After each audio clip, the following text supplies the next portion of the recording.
I saved and bought a house for my parents so they could stop renting. Without telling me, they moved out and let my sister in. I kept paying the mortgage while they used my money to fund her lifestyle. I wouldn't call my parents poor, but they've never been financially stable either. My folks have had their fair share of money struggles over the years. My dad especially, always switching jobs, sometimes laid off trying different things to make ends meet. They've always been on the edge of being okay and just barely scraping by, if you know what I mean. Growing up, my sister Perry and I didn't exactly have the same treatment. She's 3 years younger, and man, she's always been the favorite. They let her do whatever she wanted, like she could never really do any wrong. She dropped out of high school, didn't have any plans to go to college, and pretty much floated around doing odd jobs here and there. Meanwhile, I was the responsible one. My parents always had these big expectations for me, always hinting that I had to be the one to make it because Perry, well, she wasn't going to. So they stretched their savings thin and took out loans to get me through tech school. They made it clear that this was my shot to make something of myself, and they were counting on me to pull through.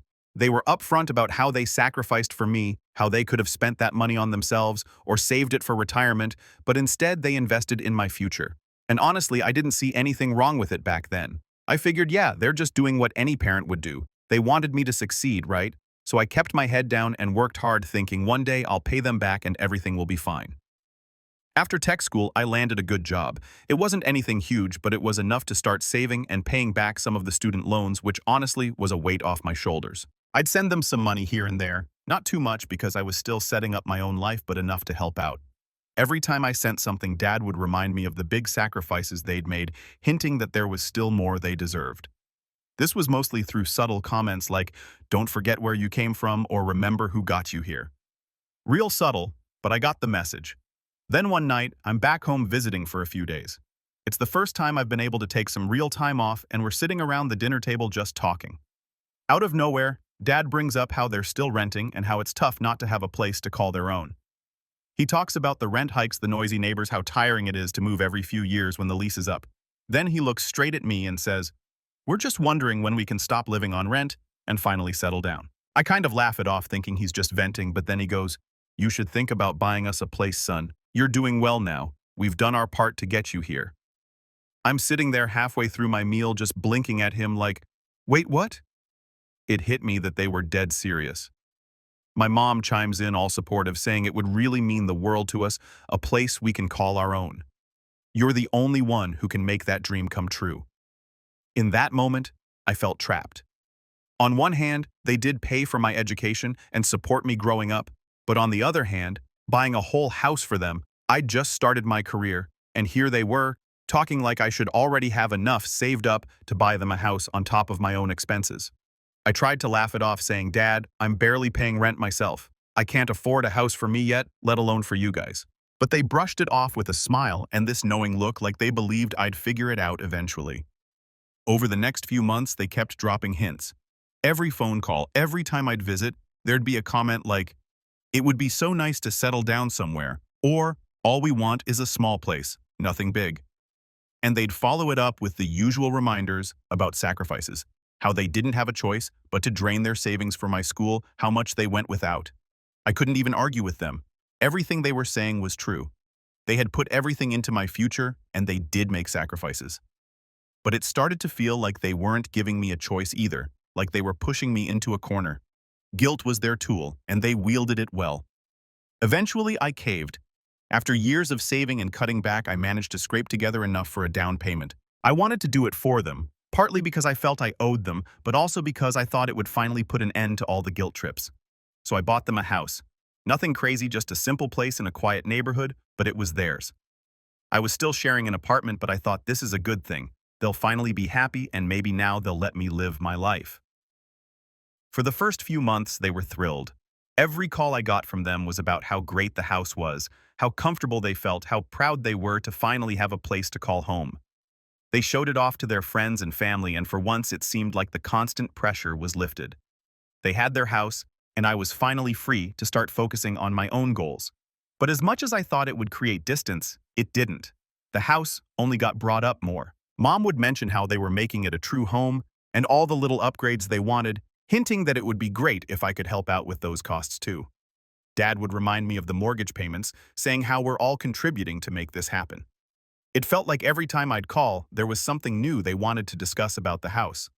Still, I kept paying the mortgage, sending extra money whenever I could so I could close it off sooner. My life was just work, save, and repeat, but it felt like I was working towards something good. After all, I'd made their dream come true, right? I thought that was what mattered. But every time I'd look at my own savings, I'd get that sinking feeling. I was still just getting by making all these sacrifices for a house I couldn't even live in while they sat comfortably in what was supposed to be our accomplishment. So now that my parents had the house, I figured things would finally chill. I thought they'd back off a bit, you know what I mean? I'd done something pretty huge for them. But the whole favorite child thing with my sister Perry just kept creeping back in. And it was like the more I helped, the more they leaned on me. I kept telling myself it was no big deal, but I was starting to feel more like a wallet than a son. Perry's always been treated differently, even though it's obvious to everyone but my parents. Growing up, she was never held to any standards. She dropped out of high school, got into stuff that didn't really pan out, and kind of drifted from job to job. But in their eyes, she was just finding herself or exploring her options. They always found a way to paint her choices in some forgiving light while I was told to stay focused, work hard, and basically make something out of myself so I could support the family. When I was in high school, it was pretty clear who they were betting on. I got drilled about my grades, career plans, and any move I made. Meanwhile, Perry could bring home F's on her report card, and Mom would tell her that not everyone's cut out for school. She could do no wrong, and I was the one expected to set the example. They saw me as their insurance, the one who would go out and make sure everyone was taken care of.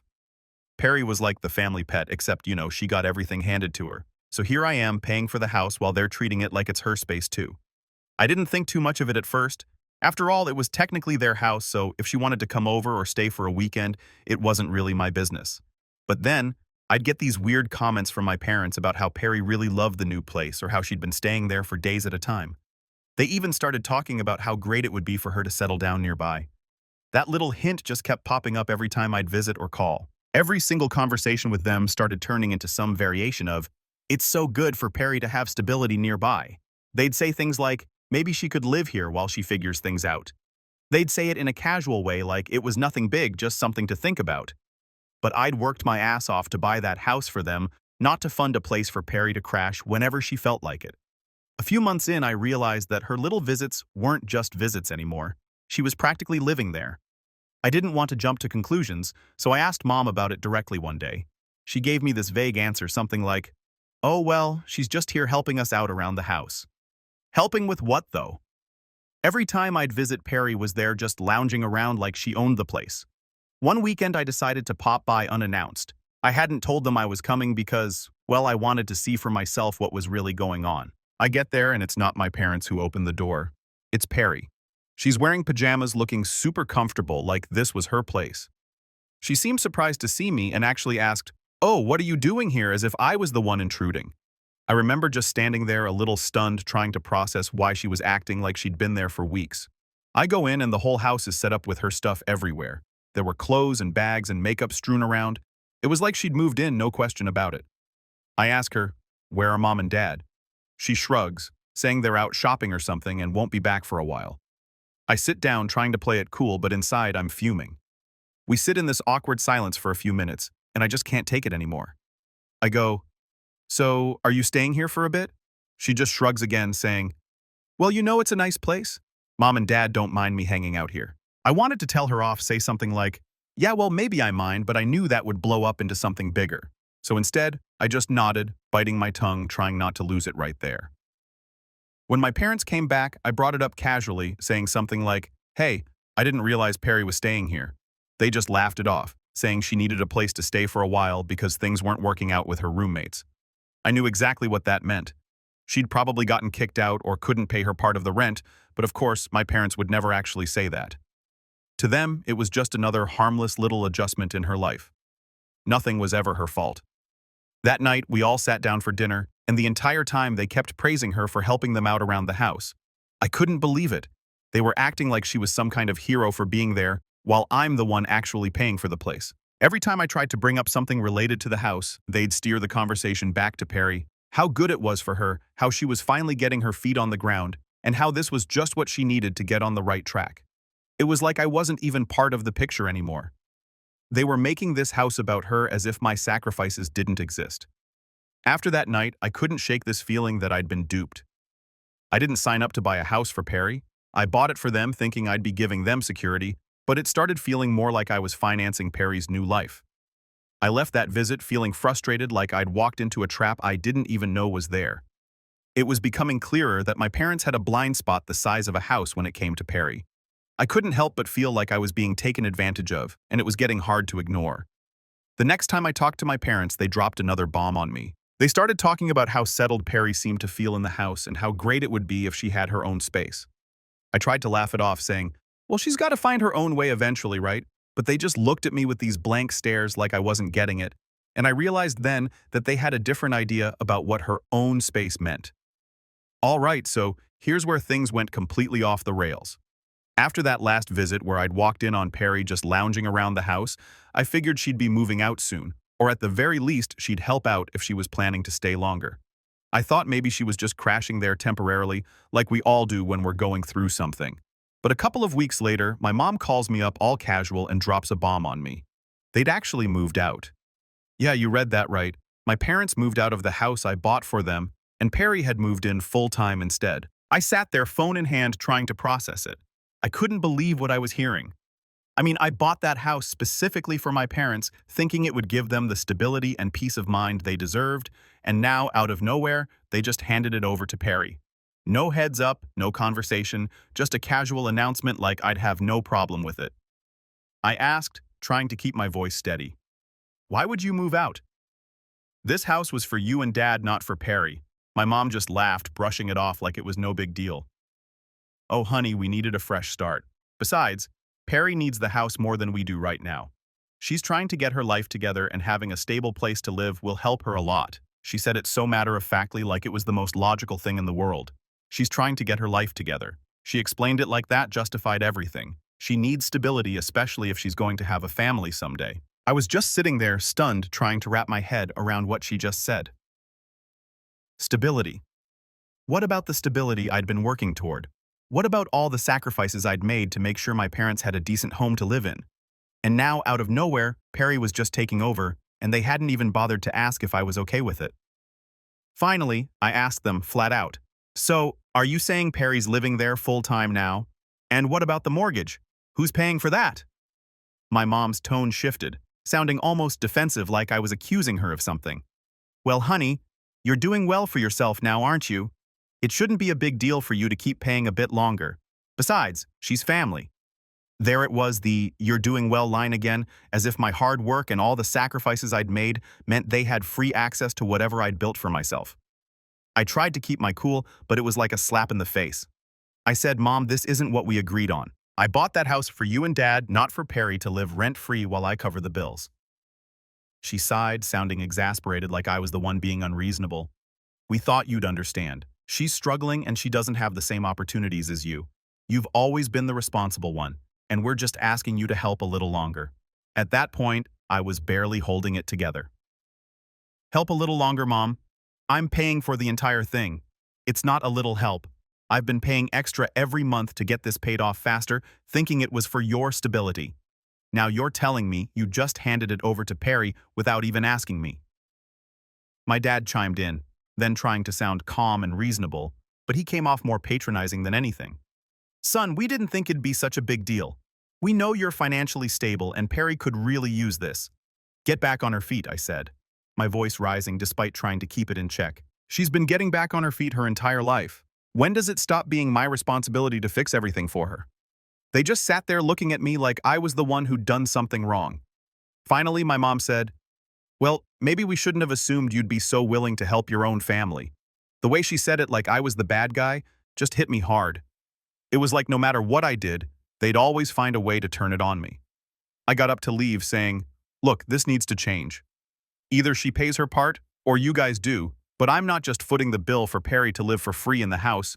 I'm sacrificing everything for. They didn't respond, just looked at each other like they were disappointed in me, as if I'd let them down somehow. Driving home, I felt more frustrated and betrayed than I ever had before. They'd pulled this move, blindsiding me with a decision that impacted my life in a huge way, and then they had the nerve to make me feel guilty for not wanting to just go along with it. It was like all my hard work and everything I'd done for them meant nothing. Back at my place, I tried to calm down, thinking maybe I was overreacting, that maybe I was being selfish for wanting a little say in how my money was being spent. But the more I thought about it, the more it sank in that I wasn't being unreasonable at all. I mean, who just hands over a house that someone else is paying for without even asking them? What kind of parents do that? And what kind of sister just moves in without offering to help out?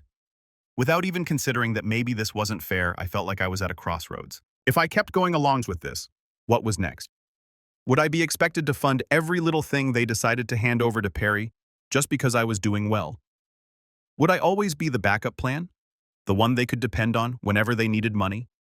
I thought back to all the years I'd worked to get here, all the sacrifices I'd made. I'd spent my life trying to make them proud, working my way up so I could give them a better life, and now that I'd done it, it was like I was just a resource to them. Not a son with his own dreams, but a wallet. And Perry, she wasn't even remotely grateful. It was just expected that I'd step in and fix things for her whenever she needed it. The more I thought about it, the more I realized something had to change. I couldn't keep paying for everything without setting some boundaries, or this was never going to end. If they saw me as their financial safety net, they'd never stop taking, and I'd never be able to live my own life. So I made up my mind. I was going to have to set some hard limits, even if it hurt them, even if they didn't understand. Because at the end of the day, I'd spent too long sacrificing everything for a family that saw my success as theirs to spend, and I deserved better than that. After that last call, it was clear I had to make some tough decisions. The whole situation had gotten out of control, and if I didn't set some hard limits, they'd keep taking from me until I had nothing left. My parents had moved out without a word, turned my house into Perry's place, and had the nerve to use my extra payments to cover their rent. They didn't see a problem with any of it, and that told me they'd keep pushing until I put my foot down. I took a couple of days to think it through. I wanted to approach this calmly, not just come in guns blazing. The plan was simple. I'd tell them I wasn't going to keep sending extra payments, and if Perry wanted to live there, she needed to start contributing to the mortgage or move out. It was time for some real boundaries. So I called my parents and told them we needed to talk face to face. They weren't thrilled but agreed, and I headed over to their new place. The tension was thick when I arrived, and it was obvious they knew what this was about.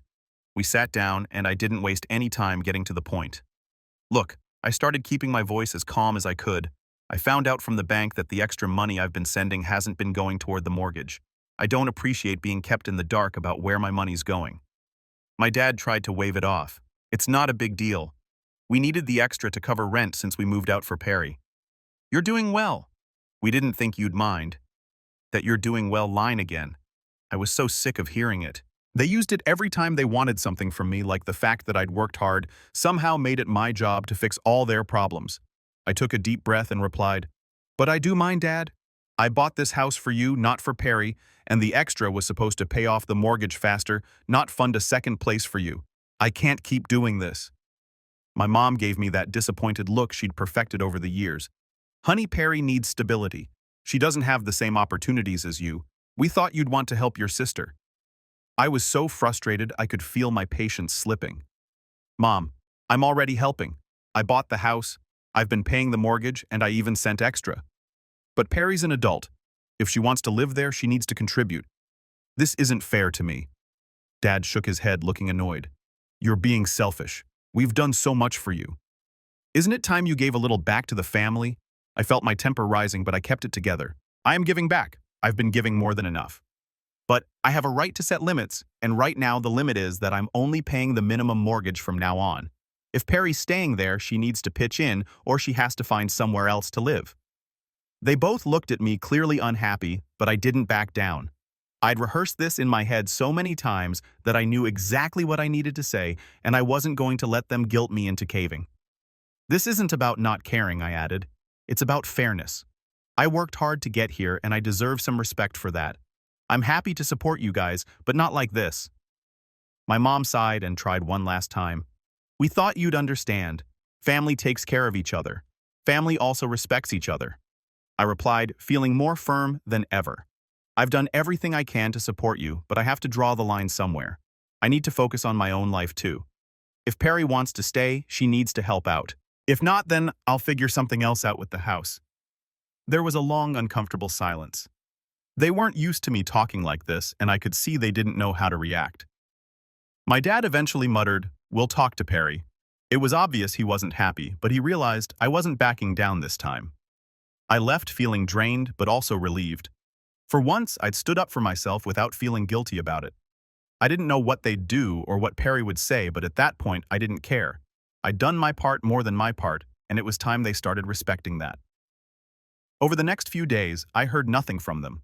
No calls, no messages, just silence. Part of me wondered if I'd gone too far, but every time I replayed the conversation, I knew I'd done the right thing. I'd been bending over backward for years, and it was finally time to put my own needs first. Then one afternoon, my mom called. Her voice was calm, almost resigned.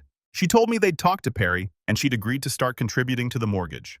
Just a small amount, but it was something. She sounded disappointed, like she still couldn't believe I'd actually asked for it, but I didn't let it bother me. "That's good to hear," I said, keeping it short.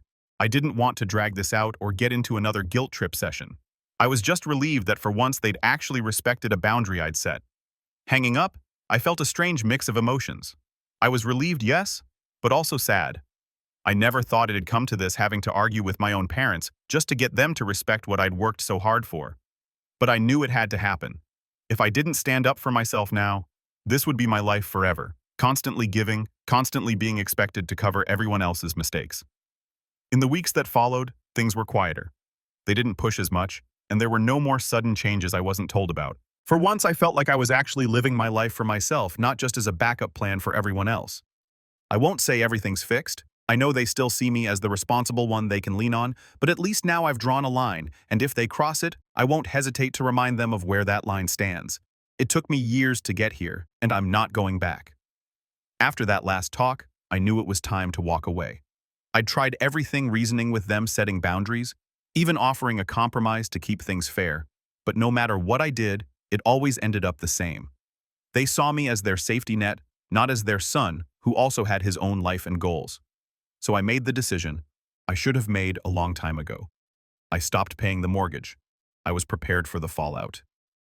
The calls started almost immediately. At first, it was my mom calling every day, sometimes multiple times a day, leaving these long-winded voicemails about family obligations and how disappointed they were in me. She'd remind me of all the things they'd done for me growing up, making it sound like I was some selfish jerk who'd abandoned his family. Then, my dad joined in. His voicemails were sharper, more frustrated. He'd say things like, "We raised you to support your family. We thought you'd always be there for us." But to be honest, I was numb to it. For once, I didn't feel guilty. I'd given them everything I could, and they'd taken advantage of it. This wasn't my problem anymore. Eventually, when I kept ignoring their calls, they ran out of ways to reach me. But that didn't stop them. They started calling from different numbers, sometimes even borrowing friends' phones to try to catch me off guard. I'd see an unknown number pop up and hesitate, just in case it was important. But sure enough, it'd be another voicemail from my mom going on about how family doesn't abandon each other, trying to guilt-trip me right back into covering the mortgage. But this time, I wasn't having it. I blocked every number I could recognize, and when new ones popped up, I blocked those too. I think what hit me the hardest was realizing that for them, this was normal. To them, family meant I'd endlessly give no questions asked. It never crossed their minds that I might have my own life, my own dreams. They couldn't see me as anything other than a bank account with a voice on the other end of the line. With no one covering the mortgage, things unraveled quickly. Within a couple of months, the bank took over the house, and before long, they put it up for auction. I'd been expecting it, but there was a part of me that felt the sting. This was supposed to be the home I'd given to my parents, the home I'd sacrificed so much for. But after everything, it wasn't really my loss. They decided Perry was entitled to it, and I wasn't going to keep throwing money into a place I no longer had a say over. I'd had enough. When the house sold, Perry and her husband had to move out because they had no way of paying for it themselves. The calls started coming from Perry too, though by then I'd already blocked her number. I didn't want to hear her sob story, didn't want to hear about how unfair it was that I was taking away her stability. She'd been given every opportunity to step up to help out, to at least take some responsibility, but she'd done none of that, and I wasn't going to listen to her whine about it now. Then came the guilt-laden messages from my parents. Even after the house was gone, they didn't stop. They tried to make me feel like I'd betrayed them, calling me ungrateful and selfish, saying things like, "We never thought you'd just walk away from family." But to me, it felt like I'd done nothing but give to my family at the expense of my own life. All they saw was that the money had stopped flowing, and that was enough to make me the villain in their story. It didn't matter to them that I'd spent years sacrificing my own goals to support them, that I'd bought a house for them with money I could have used for myself. They didn't care that I was just trying to make a fair choice. To them, I'd become the bad guy the minute I started standing up for myself. Last I heard, my parents ended up renting a smaller place in a cheaper area. They couldn't afford to keep up the lifestyle they'd been used to, and Perry had to finally figure out a new plan for herself.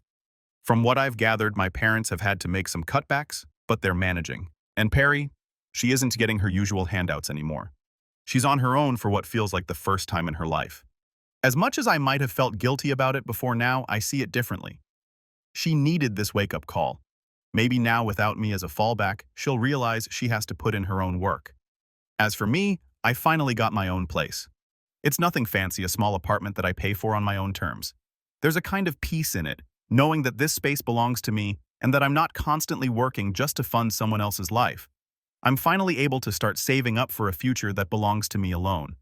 The idea of having my own house someday, one that's truly mine, is a goal I'm actually excited about.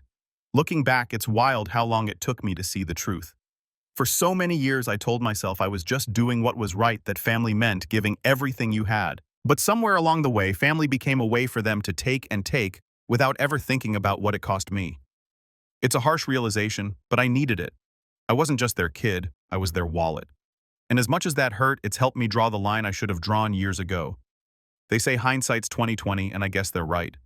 If I'd known how things would turn out, maybe I'd have handled things differently. But at the same time, maybe this was the only way for me to see the truth.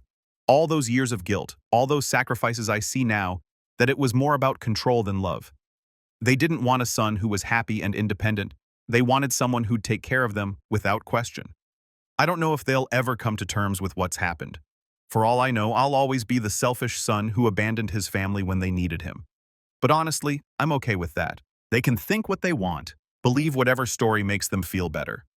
At the end of the day, I know I did the right thing by walking away. Now I'm finally free to focus on myself. I'm saving up, making plans, building a life that doesn't revolve around bailing anyone else out. For the first time, my future feels like it's mine, and I can't even describe how good it feels to know that the things I work for will actually go toward my own life, not just get swallowed up by someone else's needs. It's taken me a long time to get here, but I don't regret it. If anything, I'm grateful I finally saw the truth and had the strength to make a change. Family should be about love and respect, not obligation and sacrifice, and now I'm finally free to live by that.